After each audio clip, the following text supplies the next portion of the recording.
그냥 전반적으로 전 세계적으로 이런 흐름들이 많이 퍼졌다. 생산량이 한 2, 3년 정도 연속으로 늘어난다라고 한다면 아, 금의 상승 사이클이 이제는 꺾였구나 이렇게 볼 수가 있는데, 근데 지금 생산량을 이제 계산해 보면 어떻냐를 보면은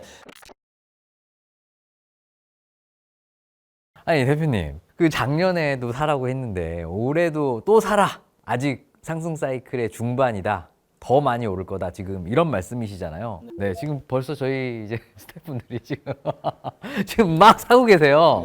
네, 뭐 어떻게 사야 되는지 좀 알려주실까요? 아, 일단 사람들이 제가 뭐 일부에서 말씀드렸다시피 지금이 슈퍼사이클의 중반부다라는 이야기를 드려도 아, 그래도 뭔가 비싼 것 같은데, 그래도 막 뭔가 가격적으로 너무 비싼 것 같은데 이런 생각을 하는데, 그럼 이렇게 말씀드려 볼게요. 예전에 고점에서는 어떤 시그널들이 나타났는가, 요거를 말씀을 드려보면 대표적으로 금에 대한 그런 고점 이전에 나타나는 전조 증상으로 금은비라는 데이터를 보기도 하고 달러 인덱스라는 데이터를 보기도 하거든요. 금은비는 뭐냐면 금 가격이랑 은 가격의 비율을 뜻해요. 인류 역사 전반을 보면 지난 5,000년 동안 금은비에 대한 데이터가 있거든요. 다 보면 평균치가 1대15 정도를 유지했다라는 걸 알 수 있어요. 실제로 지구상에 있는 금과 은을 비교해도 한 1대10 정도 되거든요. 그래서 그 정도의 차이가 나는 게 당연한 거다. 근데 이제는 금과 은을 돈으로 쓰지 않는 시대다 보니까 때때로는 이제 사람들이 이제 금과 은을 너무 저평가하기 시작하면은 금은비가 이렇게 벌어지기도 하고, 다시 금과 은에 관심을 갖게 되면은 금은비가 좁혀지기도 하면서 이게 평균치로 돌아갔다가 다시 벌어졌다, 이런 일들이 반복되거든요. 1970년대에도 이제 더 이상 금과 은을 돈으로 쓰지 않는 시대였어요. 근데 그때 금과 은 가격이 이제 폭등하면서 다시 가치가 재평가되자 금은비가 어디까지 돌아갔냐면 다시 역사적 평균치인 1대15까지 돌아갔어요. 근데 지금 금은비가 얼마인지 아시나요? 1대60이에요. 어이구. 그러니까 우리가 그 금 가격과 은 가격 고점이 나타나기 전에 나타나는 그 금은비라는 데이터만 보더라도 1대15 정도까지는 돌아가야 되는데 아직도 고점이라고 보기에는 너무나도 멀리 남았다. 그러면은 그냥 지난 한 100년치를 두고 봐서 그 중에서 가장 약했던 상승장에는 어느 정도였냐를 보면 한 2000년대 상승장이 제일 약했던 상승장이거든요. 그때도 금은비가 1대30 정도였어요. 그러니까 금은비라는 데이터 그거 하나만 보더라도 고점과는 거리가 상당하다라는 걸 알 수 있죠. 그리고 이제 금 가격과 정반대로 움직이는 지표 중에 하나가 달러 인덱스예요. 1970년대 같은 경우에는 달러 인덱스가 한 30% 정도 떨어지면서 80 정도까지 찍었었고, 2000년대 상승장에서는 달러 인덱스는 한 40% 정도 떨어져서 70 정도를 찍었었어요. 그러니까 달러 인덱스가 하락하면서 금의 상승 사이클이 이제 고점으로 다가간다라는 걸 알 수가 있는데, 지금 달러 인덱스가 얼마냐면 96이에요. 역사적으로 가장 달러 인덱스가 높았던 80이란 기준으로 보더라도 아직도 달러 인덱스도 고점에 오기까지는 상당히 멀리 남았다. 그러니까 상승 사이클의 중반부다라는 증거도 그렇고, 그 외에 고점 이전에 나타나는 그런 시그널들을 보더라도 금은 그 어떤 지표를 봐도 고점이라는 시그널이 단 한 개도 없거든요. 오히려 지금은 상승 사이클의 중반부다, 이렇게 이야기되는 게 많다 보니까 지금 너무 겁먹을 필요 없으시고 지금이라도 조금씩 모아 나가신다면 지금처럼 화폐의 가치가 빠르게 떨어지고 금가격이 상승하는 이런 사이클에서 충분히 좋은 성과를 얻으실 거라고 생각합니다. 우리가 뭐 상승 사이클이라고 하지만 또 상승 사이클이 또 조개 또 종료될 수가 있잖아요. 상승 사이클이 만약에 끝이 좀 가까워진다면 우리가 그 상승의 끝이 가까워진다는 걸 어떻게 조금 판단할 수 있을까요?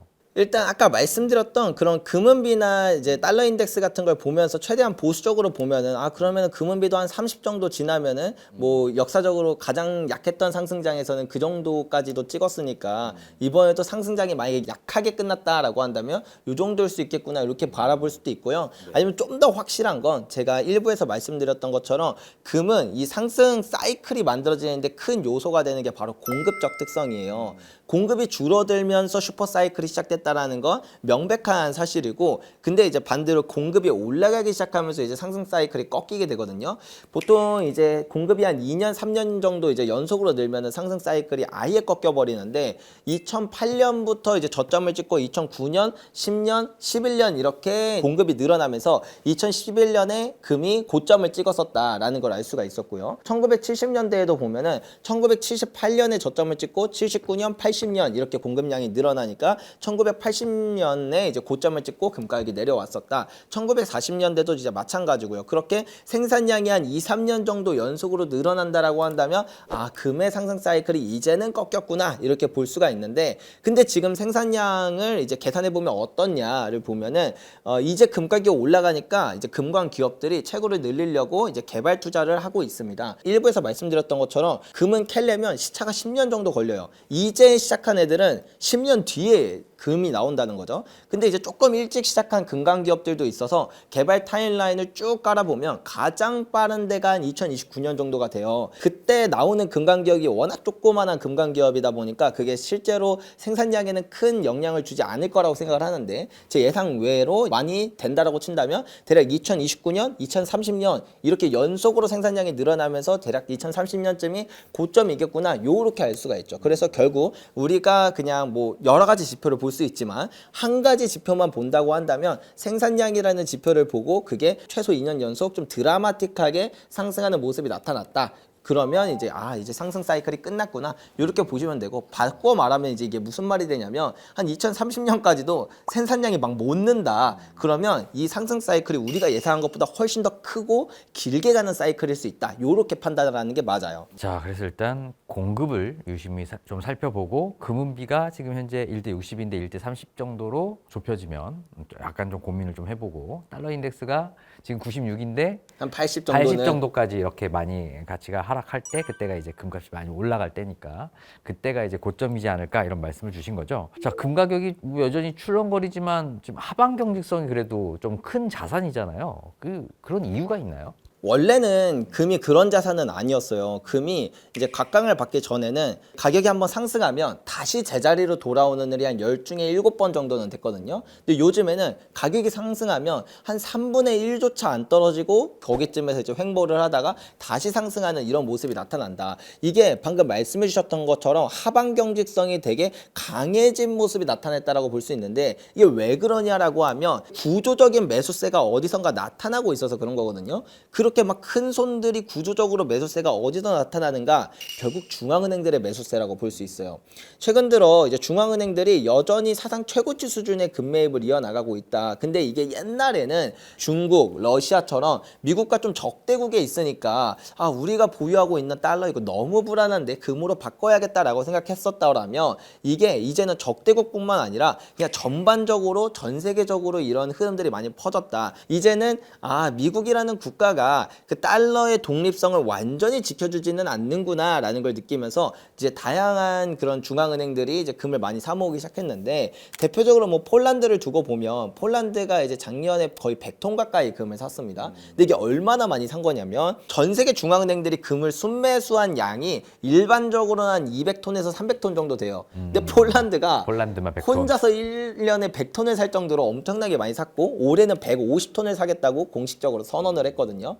이게 뭐 그 외에도 뭐 체코, 터키 정말 다양한 국가들이 이렇게 금을 매수하는 그런 매수세가 정말 강력한데, 가격이 오르든 떨어지든 상관없이 금을 사모으고 있는 이런 구조적인 매수세가 있다. 그렇다 보니까 가격이 오를 때는 조금 더 가파르게 오르게 되는 그런 현상이 되고, 떨어지다고 하더라도 이제 그 어떤 하방 경직성을 가지고 어느 이상 이제 잘 떨어지지 않는 이런 모습이 주기적으로 나타난다. 그리고 이런 흐름은 보통 좀 사이클이 길기 때문에 중앙은행들이 지금 아직도 전체 외환 보유고에서 금이 차지하는 퍼센테이지가 그렇게 높진 않거든요. 이제 막 미국 국채 비율을 넘어서기 시작했는데, 이제 역사적인 평균치랑 비교하면 아직도 한참 남아서 이러한 구조적인 매수세는 앞으로도 훨씬 더 많이 늘어날 수밖에 없다. 그렇다라는 건 하방 경직성이 언제나 이렇게 잘 갖춰진 형태로 금이 이제 차곡차곡 올라가지 않을까, 그런 생각이 듭니다.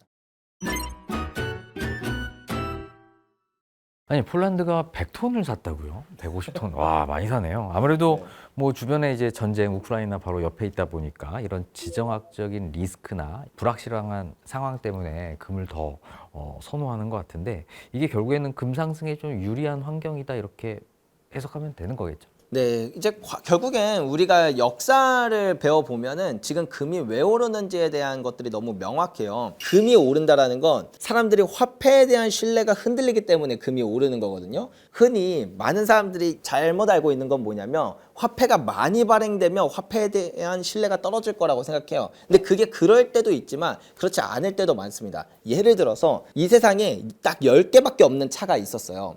그런 이제 한정판 차면 얼마나 비싸겠습니까? 근데 그 기업이 만약에 그 차를 100만 대를 만들었다고 칠게요. 그러면은 그 차값이 떨어지냐라고 하면 그걸 공개하지 않는 이상 떨어지진 않는다. 창고에 100만 대를 쌓아놓는다고 해도 그게 시장에 풀리고 사람들이 여기 100만 대가 있다라는 게 공개되지 않는 이상 사람들은 여전히 그 자동차가 그 정도의 값이 있다라고 믿어요. 마찬가지로 이 화폐가 아무리 많이 풀린다고 해도 그래도 사람들이 이 화폐는 가치를 잘 유지할 거야. 그러니까 정부가 그런 부채 문제를 잘 해결할 거고 통화 정책도 재정 정책도 이렇게 적절히 잘 쓰면서 화폐의 가치를 유지할 거라는 그 믿음이 있을 때는 이 화폐가 사람들이 막 쓰지 않아요. 그냥 뭐 저축도 해놓고 채권으로 사놓고 이렇게 묵혀둔다라는 거죠. 그래서 인플레이션에 대한 공식이 어떻게 되냐면 화폐 발행량 곱하기 유통속도라고 이렇게 이야기를 해요. 그러니까 유통속도가 늘어나지 않는다. 근데 이제 사람들의 의심이 딱 그 트리거가 생기는 순간 갑자기 한 번에 다 화폐를 다른 실물 자산으로 옮기기 시작합니다. 미국 같은 경우에는 이미 2013년도에 전 세계에서 가장 큰 신용평가사인 S&P 500이 미국의 신용등급을 강등했었어요. 그리고 2023년, 2024년에 나머지 두 개의 신용평가사인 그 피치와 무디스도 그 신용등급을 강등하면서 셋 다 똑같은 말을 했거든요. 미국의 부채 너무 심각하다. 근데 심각한 게 끝이 아니라 미국은 이 부채를 해결할 장기적 비전을 전혀 가지고 있지 않다라는 그런 이야기를 하면서 신용등급을 강등했거든요. 미국의 부채가 얼마나 많냐면 지금 한 38조 달러 정도 돼요. 그러니까 1초당 9만 달러씩 늘어나요. 미국의 부채가. 지금 미국 역사상 가장 많은 수준인데 뭐 당연히 옛날보다 지금 화폐가 많아지고 경제가 규모가 커지니까 부채가 많아진 건 당연해요. 근데 그 비율이 어느 정도냐라고 하면 미국의 이제 GDP 대비 부채 비율이 한 120% 정도 됩니다. 이게 2차 세계대전 때랑 거의 맞먹는 수준이라는 거예요. 그렇다 보니까 이제 다른 중앙은행들은 생각하는 거죠. 야, 미국이 이 부채 문제를 해결할 수 있을까? 이제는 1년에 숨만 쉬어도 이자만으로 거의 1조 달러를 내거든요. 미국의 세수가 5조고 지출이 7조니까 미국은 1년에 2조 달러씩, 그러니까 부채가 늘어난다라는 거예요. 그러면 이 부채가 앞으로 커지는 속도는 훨씬 더 빨라질 거라는 걸 누구나 알 수 있고, 부채를 일반적인 방법, 그러니까 지출을 줄인다던가 세금을 올린다던가 이런 방법으로 해결할 수 없다라는 게 확정되는 이제 시점이 되었습니다. 그래서 각국의 중앙은행들이 그 미국이 뭐 스위프트 시스템에서 이제 러시아를 배제한다던가 외환보유고에서 달러 자산을 동결한다던가 이런 일이 있기 훨씬 전인 2000년대부터도 2000년 초반까지만 하더라도 외환보유고에서 달러가 차지하는 비중이 70% 이상이었는데 그게 50%까지 떨어졌거든요. 알고 있는 거예요. 미국은 이 부채 문제 절대 해결을 못한다는 거. 그러면은 결국엔 이 문제가 어떻게 되냐면 인류 역사에 존재했던 모든 제국들은 그 부채 문제를 해결할 때 거의 90% 이상 이 방법을 택했습니다. 그게 뭐냐면 화폐의 가치를 훼손하는 방법을 택했었어요. 돈을 더 벌어서, 그러니까 세금을 늘려가지고 세수를 늘려서 해결할 수도 없고 지출을 줄일 수도 없고, 그러면 결국에 남은 방법은 부채의 가치를 활활 태워야 되거든요. 더 쉽게 표현을 할게요. 제가 친구한테 1000만 원의 빚을 졌어요. 근데 내가 진짜 딱 내년에 갚을게 라고 하고 내년이 됐는데 화폐의 가치가 반토막이 돼버린 거예요. 그러면 나는 똑같이 1000만 원을 갚지만 실질적으로 갚는 부채에 대한 가치가 반으로 줄어들게 되는 거죠. 그 말은 친구 역시 나는 똑같이 1000만 원을 받았지만 그 1000만 원이 옛날에는 짜장면을 뭐 1000그릇 먹을 수 있었던 양이라면 지금은 짜장면을 500그릇밖에 못 살 정도의 돈의 가치가 된 거예요. 이런 식으로 부채의 문제를 해결할 때 그 화폐의 가치를 낮추면 부채의 가치가 낮아지는 효과가 나와요. 실제로 미국도 1930년대에 이런 방식으로 부채 문제를 해결했었고, 그 전에 영국 패권도 똑같았고요. 프랑스, 뭐 네덜란드, 스페인 제국, 포르투갈 제국 모두 다 똑같은 방식으로 이 부채 문제를 해결했다라는 걸 알 수 있어요. 그리고 미국 역시 그럴 수밖에 없는 상황이라는 걸 알 수 있다. 그래서 금가격이 오르는 거고, 이 사이클은 매우 길고 강렬한 사이클이 나타나는 거다. 이렇게 이해하시면 돼요.